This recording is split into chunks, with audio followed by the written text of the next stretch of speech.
schools or in car runner line and different things, but we know time is valuable. So first of all, we wanted to let you know that we are having this session, and we're going to have some future sessions about Common Core Math based on feedback from parents, particularly when we had our fall conferences. We got a lot of questions from parents about how can I help my child with their homework? Why are we teaching these strategies in this way? I learned math this way, but now my child is coming home doing math in a way that I don't really understand. So our purpose today is to share with you what Common Core math standards are, why the curriculum shifted to include the Common Core math standards, how your children's teachers are instructing in the classroom and teaching your children those standards, and then some resources for you as parents to help support your children with homework. Now, we realize that's a lot of information, so today's purpose really is kind of an overview, and we are planning future sessions to specifically focus on how you can work with your child at home by supporting the Common Core math standards and the strategies. So please be on the lookout for some more sessions regarding how you can help support your child. I'm going to turn it over to Ms. Pajerski, who is going to share some information with us about the what are the Common Core standards. Our other assistant principal, Ms. Bailey, is going to share some information about resources. Jennifer Williams, our other administrator for 2nd and 3rd grade, also is going to share some information, and we have some teachers here with us today representing a wide range of the grade levels who are going to share a few strategies with you as if you were the students in their classes, and then, as I said, we'll wrap up with some final questions that you may have either for the teachers or for us. So thank you so much for coming this morning, and I'm going to turn it over to Ms. Pajerski. Good morning. Thank you for braving the cold. I think the last temperature I saw in my car was 23 degrees. I did grow up in Chicago, so it reminds me of going to school when I was much, much younger.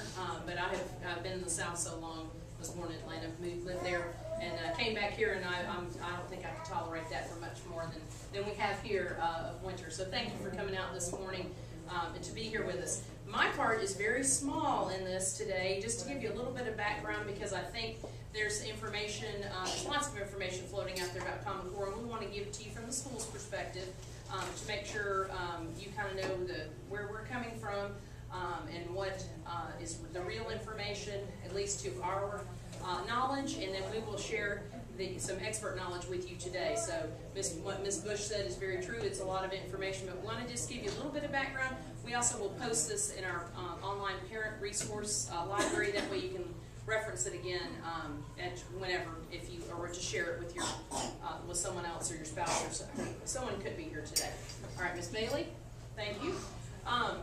There's a lot of misinformation about what the Common Core is out there. There are only Common Core standards for math and reading language arts. There are no Common Core standards for science or social studies, and there's no plan to develop them. But what the Common Core is some time back, state education chiefs and governors in 48 states came together and worked with colleges, industry leaders, business folks, and just really anyone who is going to employ our students that are coming out of high school or even of higher education to get our students ready to go to college, tech school, and those kinds of things. But that is what the driving purpose of Common Core is. It was a bipartisan act. There were governors of all ilks on the panel, and there were state chiefs that in some states, you run for state school superintendent under a party banner, and some you do not.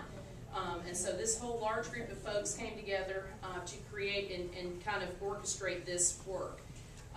It is designed for kindergarten through 12th grade, and the sole purpose of this is to create children on the backside that come from all states that have a similar education, so that if you move to Alabama or Montana, that your students are going to get the same education in any state that they graduate high school from. That's a big goal, and that's a very lofty goal. At this point, 43 states have voluntarily adopted Common Core. Sometimes it's called different things. Ours is the Common Core Georgia Performance Standards. They'll probably tweak it again.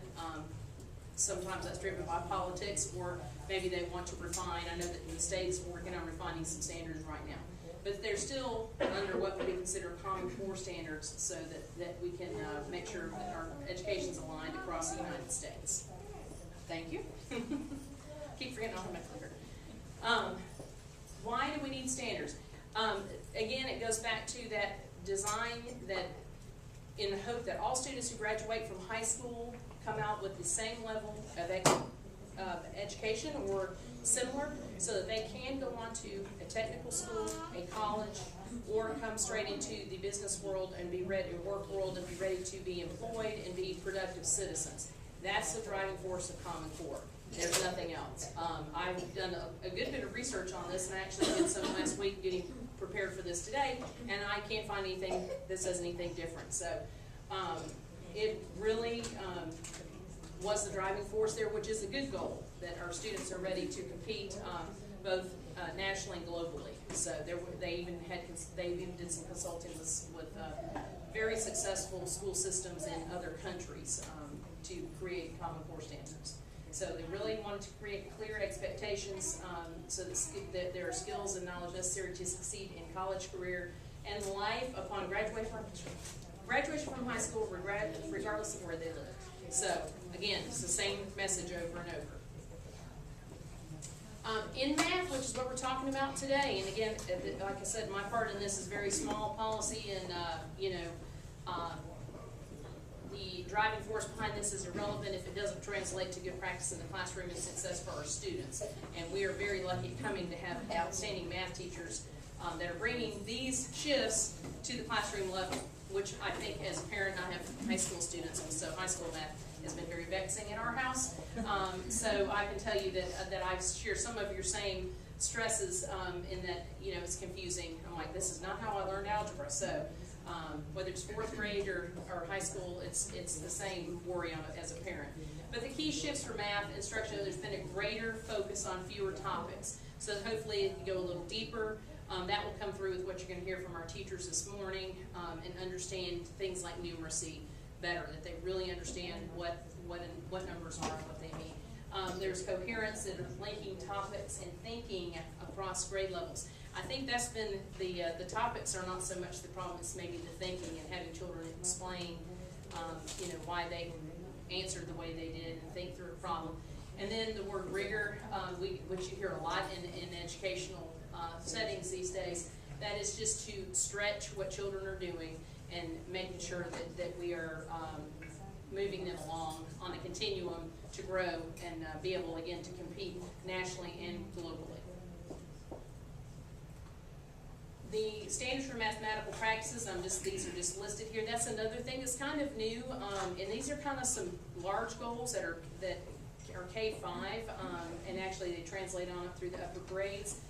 Again, we'll post this so you can see this, and we also have a nice chart, and it has some questions out to the side. I think that will make some sense to you, but you can see some of the things that are on here that kind of jump out at you that might be different, excuse me, than how we learned. It was modeling with mathematics. I don't remember drawing a lot of pictures growing up, in trying to explain my math and, having to have a deeper understanding of that. So that might be something that's a little different for you. Attending to precision.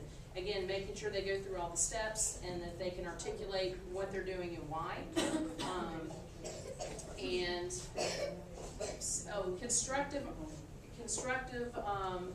arguments, and construct arguments and to critique the reasoning of others. That's something that our students are really learning to do, and both being able to articulate their answers and then talking with each other about math. So these are some of the things that you'll see. These are the bigger goals that we want everyone in K-5 to be able to accomplish. And I encourage you to look at those. That'll help make more sense. We have been learning and working on this for 2 years, and it still is something that can be a challenge to us. And this is our decade world. So please don't feel frustrated, and let us know if you ever have any questions. Ms. Bailey? All right, I'm going to turn you back over to Ms. Bush. Thank you again for being here this morning. We'll get all these things posted for your use, and please let us know if you have any questions. All right, so a couple of things to demonstrate the why behind why the shift into this type of mathematical thinking.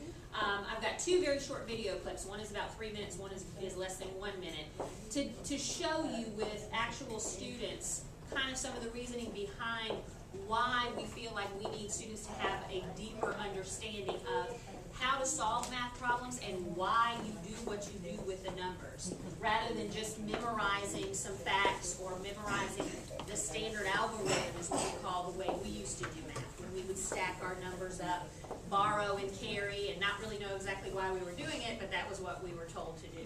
So I've got two short video clips that I think demonstrate, give some good examples as to why we felt we needed something better in place.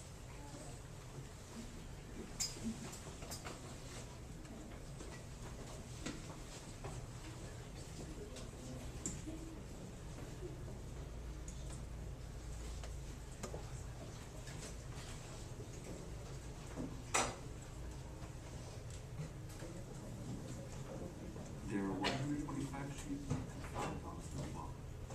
How old is the shepherd? What? There are 125 sheep and 5 dogs in the flock. How old is the shepherd?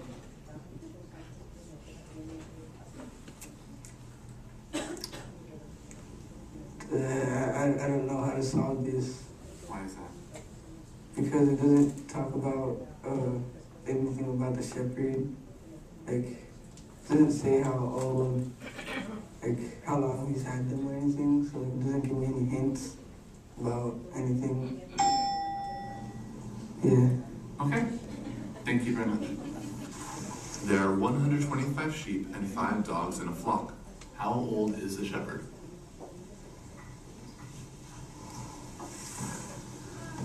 $120 old. How do you know it's 120? Can you please write that down?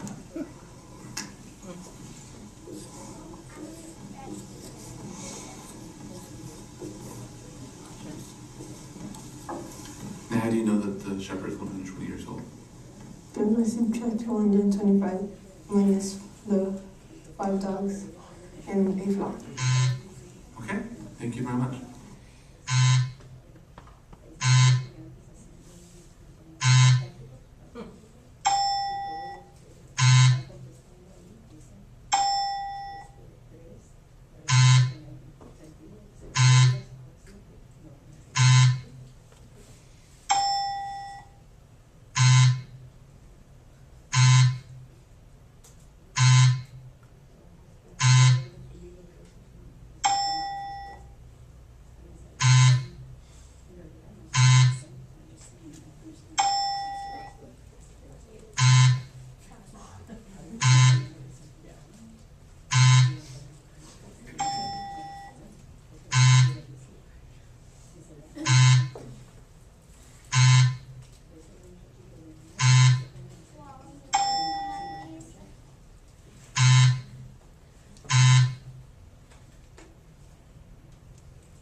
Thank you. Can you tell me, how did you know to divide?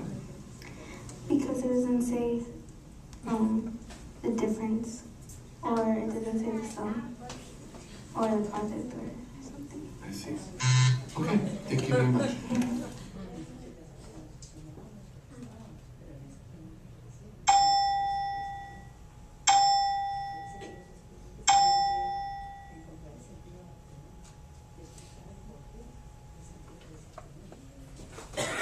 Okay, so clearly we want our students to be able to look at a problem like that and feel confident enough to say, this doesn't make sense, I can't solve this problem, I don't have that information, rather than blindly trying any kind of strategy that they've got to come up with an answer, even though that the shepherd is 120 or 130 years old, really doesn't make much sense. So the other video I have is a very short one, and this is just with one student.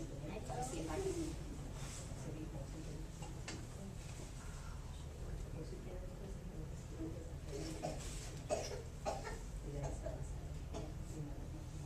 Here's a word problem.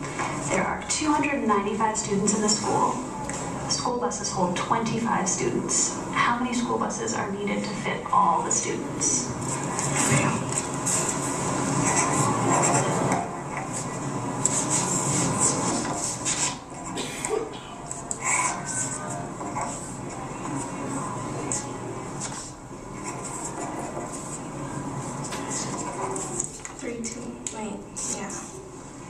school bus? 320. How did you figure it out? Well, when you read it to me, you figure out what is the number that tells you all the information, like if it's adding, subtracting, multiplying, or division. And since I heard all, I figured, oh, that's plussing. So I plus 295 and 25, and I got 320. Okay. Okay, so again, and you heard in both of the video clips, the students were trying to say, I looked for certain words to cue me into, do I add, subtract, multiply, divide? And we used to tell students to look for, there's a song after that one. To look for cue words, but what they would do is they would look for those words, not really read the problem, and try to attempt to solve using a strategy that wasn't appropriate for the problem. And again, you can see 295 students. How many buses would we need if 25 students can be on each bus? And she came up with 320 buses, which are more buses than there even are children. So again, let's stop and make sure what we're doing makes sense. So I just wanted to share those with you as far as getting an idea of how the Common Core math actually helps in this area. And we're making sure that our students aren't just blindly grabbing at different, what they think we might want to see, or I need to add here or whatever, but let me really see what this problem is asking. How can I solve it, and does it make sense what I have come up with? Okay, so this morning we thought how better for you to understand what some of the math instruction looks like in the classroom than for some of the teachers to show you. So this morning we have with us Miss Jones from first grade, and she's going to give you an example of a number talks. And the number talks that we do for our students K through 5 are to build that number sense and that strong critical thinking with math. So she's going to give us an example of that this morning. You guys going to be my students? Yes. And parents can participate as well. Okay. So the purpose of the number talk is not to be anything complex or it's very simple. One thing we do starting in kindergarten and at the beginning of first grade, we were doing this and we've moved on. And I'm going to show a different example in just a minute. But something very simple is just to show the students dots that represent numbers. And then we'll have the students first tell what they see, and then we discuss it. So a number talk is truly talking about numbers to get our kids comfortable with numbers and understanding numbers a little better. So these are going to be my kindergarten and first grade students over here. And one of the things that we do in number talks, we just try to have a consistent system. Rather than the kids raising their hands and going crazy, we just do a simple little thumbs up. If your kids have talked about this at home, what they do, a little thumbs up to represent, I know the answer.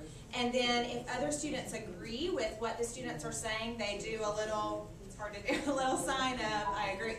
So if you see the teachers doing this, that's what they're doing. So I'm going to show you all the plate this morning, and I want you, if you think that you can tell me what number you see, I want you to give me your thumbs up, okay? And remember, we're going to do it really quickly, so see if you can get it.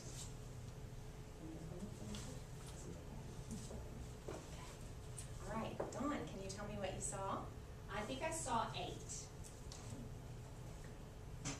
Did anyone see something different? Okay, and you're right, Dawn, it is 8. Who can tell me, how do you see the number 8 with these dots? How do you see the number 8? I saw 4 green and 4 orange, and I know that 4 and 4 makes 8. Very good. So 4 plus 4 equals 8. Very good. Can anyone tell me a different way that you see 8? Asha? I saw 4 on the top, a row of 4, and a row of 4 on the bottom. Yes, same thing. So still 4 plus 4, but in a different way. 4 plus 4. Very good. How else do you all see 4 here, or 8 here? Jennifer? I see 2, 2, 2, and 2, and I know 2 times 4 equals 8. Oh, very good. So 4 is 2. You're very smart. She's very smart. She's very advanced. Oh, we can count my 2s. 2, 4, 6, 8. Excellent. Now, I'm going to show you all another plate that's going to build on what you see here. So what I typically would do, and sometimes in a number talk, because it's very fast, like 5 to 10 minutes tops, I might show them several plates, or if it's a challenging one where there's more dots and there's more to talk about, then I might stop for a little while on a plate. But the next plate that they're going to see is going to build on what they saw here. So here we know that there were 8. So be thinking about what you just saw and think about the groups that you saw. And now, very quickly, I'm going to show you it. Give me a thumbs up if you see. What did you see, Pam? 9.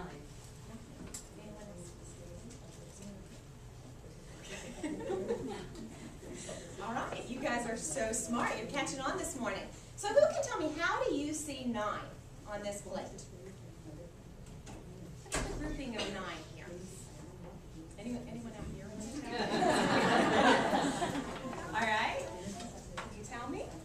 I saw 5, like on a dice. When I roll a dice, I see 5 on a dice. Very good. And I saw 2 with these on the side and then 2 more things on the side.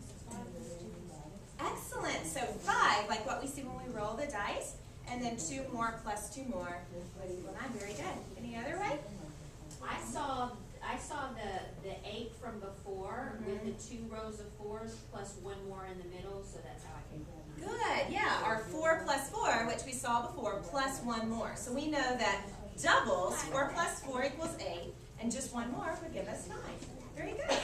Okay, so that's it's a simple, but we did it for a little while in first grade, and the kids, honestly, they love number talks, and they love the little quick flash and trying to tell me what it is. That's fun for them. So they turned it into a game. We've gotten a little more complex now that they've picked up on some of these patterns. And sometimes we'll even use it to target whatever we're learning. Like right now, in my second grade class, or excuse me, my first grade class, we're second grade last year. We are talking about trying to compare numbers in word problems. Like if I give an example of a word problem, which I'll do in a minute, trying to compare how many more does someone have, and the kids get really confused with that. So a number talk is even a good way to just provide a visual and to teach them to see how you can use dots and how you can use pictures to represent a problem. So I'm going to use this to represent what we're doing in class, but to help us talk about it and for the kids to, they learn from each other. So my problem would be, I'm going to say that Dawn has 4 necklaces, and Megan only has 2 necklaces. So let's look at this and see if we can figure out how many more necklaces does Dawn have than Megan? Thumbs up if you can tell me. Okay, Asha? I can see that the red and the yellow one in the first column, they match up, and the one in the second one do too, so that means they have an equal amount there. But the other 2 yellow ones don't have a match on the bottom, so I would think that Dawn has 2 more than Megan. Very good thinking. Did anyone else see it a different way? Yeah, I saw that there were 2 boxes that didn't have a dot, so matching the ones on top, so then that would be nice. Right, so we could think about that. If Megan was going to have the same amount as Dawn, she would have to have 2 more. So we know that Dawn has 2 more than Megan.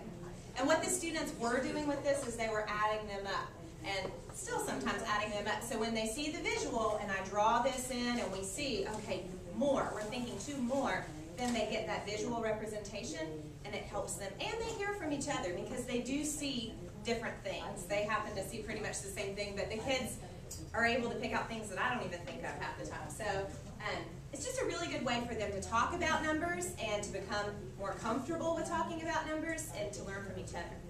So is this is a great way of learning. However, is this actually part of the Common Core curriculum? Yes, Yes. it is. Okay.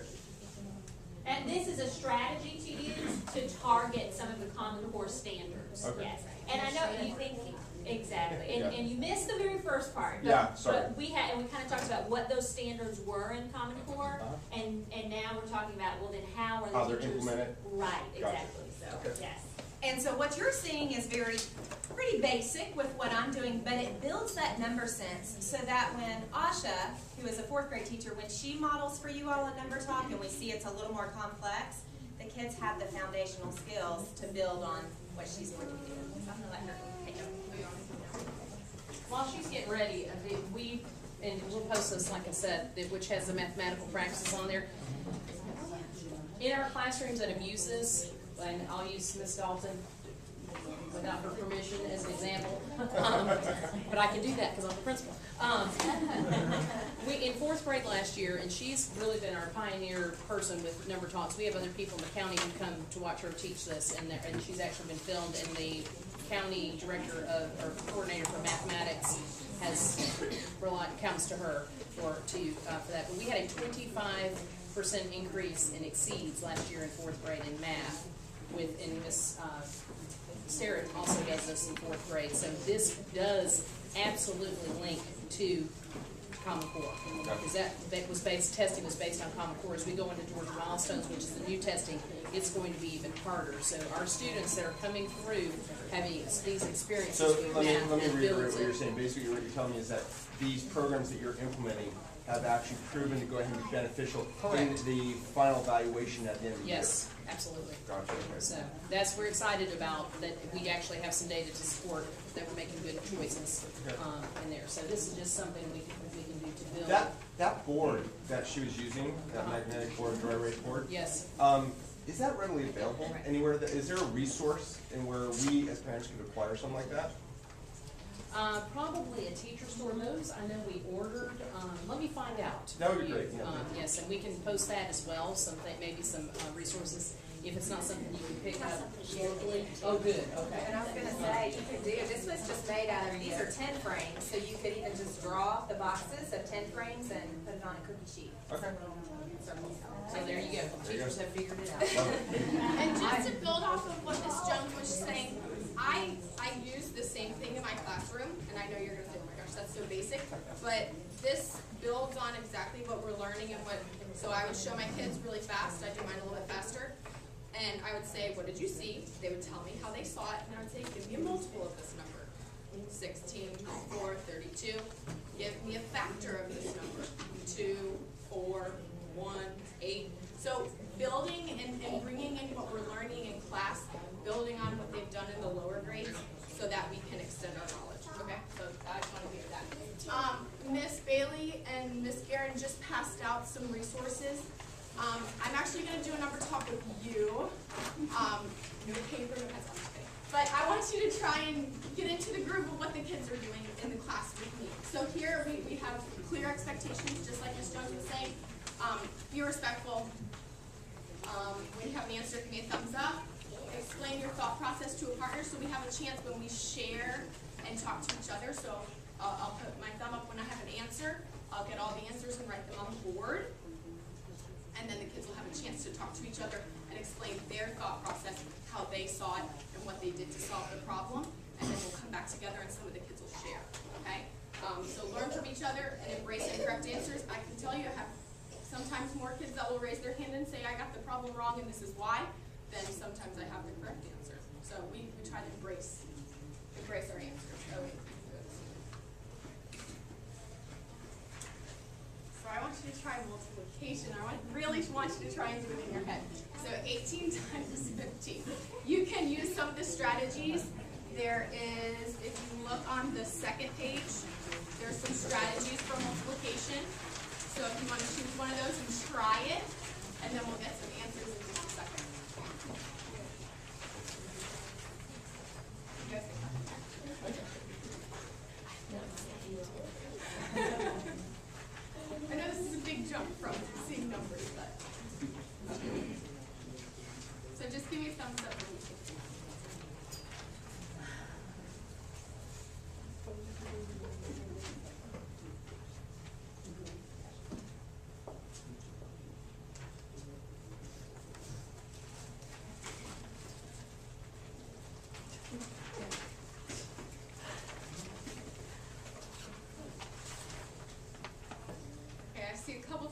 Would you guys be brave and share your answers with me? Will you share? 270. We got something different or the same? Same. Okay. Does anybody have something different? Okay. All right. Will anybody share how they solved it? Will you go ahead? Okay. Yeah. 10 times 100 or 10 times 18 is 180. And Okay, then- so you broke this in, you broke the 15. Yes. You decomposed that into 10 and 5. Correct. And you did 18 times 10. 180. You got 180. And I know half of 180 is 90. And then I added it back in. Okay, so instead of doing 18 times 10, Correct. he said he knows that 18 times 10 is 180. He knows that 5 is half of 10, so he's going to do 18 times, oh, sorry. He's going to do half of that. So he did half of 180, which is 90. He adds the 90 to that, and he got 207. Do you guys follow that? Yes? Okay. Does anybody have another way? Amanda, did you do it? Similar way, but Okay. I did 15 times 10, which is 150. Okay. 15 times 10. And then I knew that 15 times 20 was 300. Okay, And so I then you subtracted 30. Okay, so you did 15 times 10 and got 150. And then tell me again, say what you did. Said. So then I knew that 20 times 15 Okay. is 300. Okay. I knew that 15 times 2 was 30, so I subtracted. Okay. So the 300 Minus 30. minus the 30, and that's where the 270 came from. Okay, do you guys follow that? Go ahead.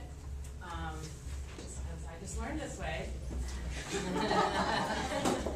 All right, you do 10 and 8 on the top, because you broke 18 into 10. Okay, so you're going to decompose the 18 into 10 and 8. I stacked it, I don't know, that's what I see. 10 and 5 like Yes. this. And then, I don't know, you stack it, so 10 times 10 is 10 100. times 10 is 100.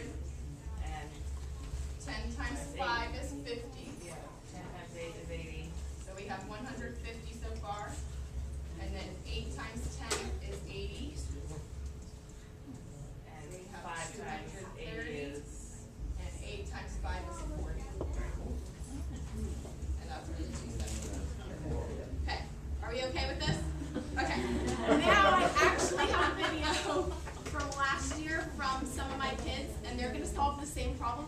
I just want you to hear some of the discourse and what they're saying and how they solved it. Okay.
You have another way out of it?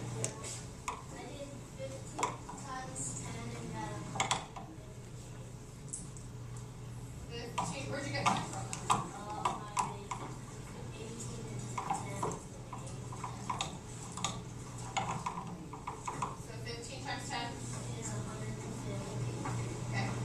And then I made the 8 because like we have quarters on the clock, like quarter, like right now it's quarter till 2. Okay. And I made the 8 into 4s, and because 4 quarters in the clock is 60 minutes, so I got So 60. you do 4 times 15 was 60. And then I did that The again, other 4 times 15 was 60. and then I added 60 plus 60 and got 120 plus the plus 150. 150, and then I got 2%. Do you guys follow that? How he was thinking about the quarters on the clock? Yeah. The 4 quarters on the clock? Okay, very good.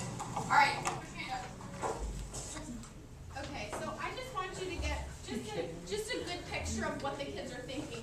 So when he saw this 15, he knew he went back to what he's learned about clocks. He knows every quarter of the clock is 15 minutes, and he knows the whole clock is 60 minutes. So he broke the 8 into 2 clocks basically and said 60 and 60 is So what they're learning in the lower grades is building that foundation for that logical thinking. That's absolutely 100% logical, real world application. He's using what he knows, what he's learned in the lower grades to apply to a real world problem. And the kids know, we talked about this, you may be places in the grocery store or at the store, and you may not have your phone with you, you may not have a piece of paper and a pen, and being able to do this and at least having a good estimate in your head makes you're sure you're not going to get ripped off, or you're going to get the correct change back. So, thank you guys for participating. I appreciate it.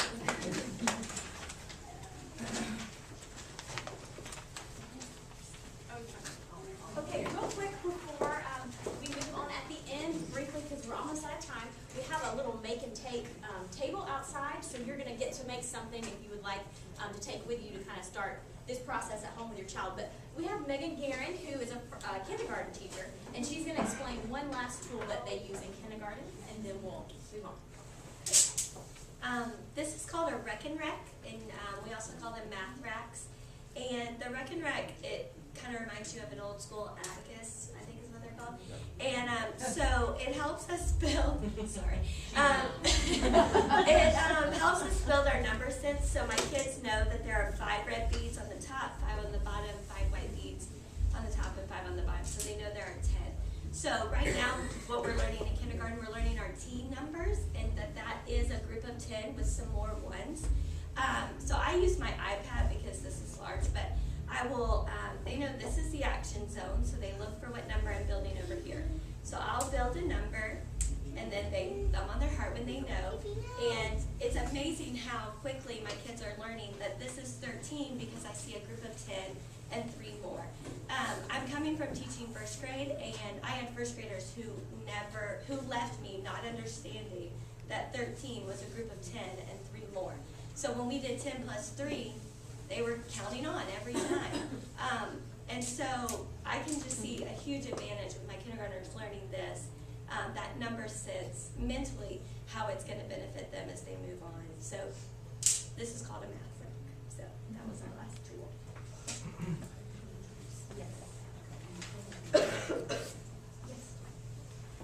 We just wanted to show you kind of where we're coming from with Number Talks, and as Ms. Poderski shared at the beginning, this all comes out of Common Core, and Number Talks is a strategy that was created really by Sherry Parrish, and it is a way of breaking down the Common Core standards like you've seen today to facilitate the learning for kindergarten through 12th grade. So Number Talks really focuses on kindergarten through 6th grade. Sometimes it moves on into 8th grade, I believe. But this is a resource that we're using here in the school for professional development. So we have multiple copies of this that our teachers are using. There's videos, and we wanted you to see this today. This is a resource that is parent-friendly if you wanted to read it, just so you could kind of see different ways that teachers are teaching it and how your child is thinking and processing. So this is one thing for you to see today. And then also, let me go ahead and tell this part, and then you can share. When you leave on your way out, where if you'll turn to the left, there's a table down the hallway. There's paper plates and dots. So if you want to make a few paper plates, just to kind of, if your child is in kindergarten, 1st or 2nd grade, and I know, Asha, you said you even use them in 4th grade, feel free to grab a few paper plates and some stickers and make those on your way out today. Also, we have, if the teacher representatives can raise your hand, they are going to be out in the rotunda. So if you have questions specific to your child's grade, then please see them. So we have Megan Guerin for kindergarten, and then Jessica Jones, 1st grade. 2nd grade is Jennifer Lundstrom. 3rd grade is Amanda Denman, and 4th and 5th will be Asha Dalton-Ray. Okay? Okay. So going back to, and as Ms. Poderski shared, we will put the PowerPoint and information up so that you guys can access it. But thinking about those videos early on where the students were asked to solve a problem and came up with very unreasonable answers, and knowing that through the Number Talks and through these strategies, we are trying to build the students' awareness always of, does that answer make sense? And what is your thinking? Because what it is in the world that people are looking for as our children graduate from high school and move into the world and the working world, regardless of what their job may be or what their future education may be, are people who can think critically and solve problems. And you saw in those early clips of those students who were solving that how old is the shepherd problem, those students were not thinking critically, and they were not accurately solving problems. And that's the capacity that we're trying to build. Because we don't know what kind of technology our kids will be using 10 years from now. We don't know what jobs are going to be available to them 5, 10, 15 years from now. But we know that if they could think critically and they could problem solve, finding reasonable answers, then they're going to be able to utilize those skills in whatever realm they wind up in, whether it is further education, any kind of a position. So that's what we're really trying to build here, and that is kind of the purpose behind the Common Core math standards. At this time, we're going to go ahead and release you guys if you would like to go out and do something to make it take. Again, as I said, we are having future sessions specifically about how you can help your child at home. We're planning those with some people, so please be on the lookout. Today was just kind of an overview of everything. And if you have specific questions for grade level teachers, they will be right outside for you to ask. Questions for us, feel free to ask us as well. Thank you so much for coming.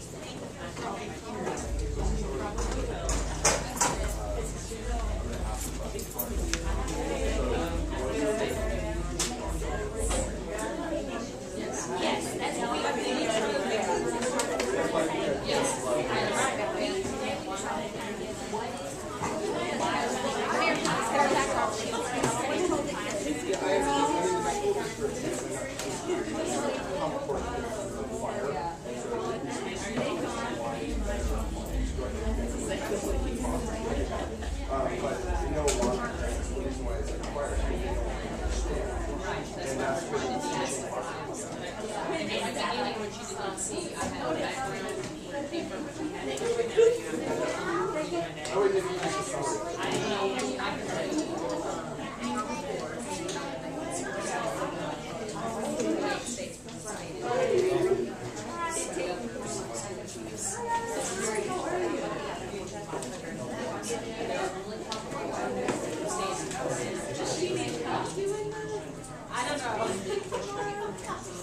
I'll ask her if that's will you? I will. Because I told her that I wasn't Thursday or Friday.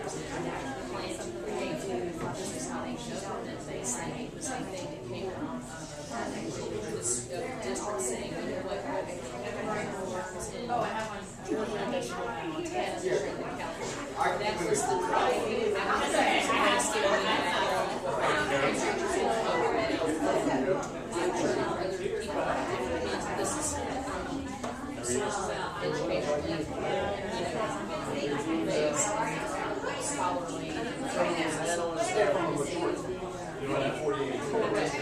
we have 43 states that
so we have this expert for the teachers and that's a part of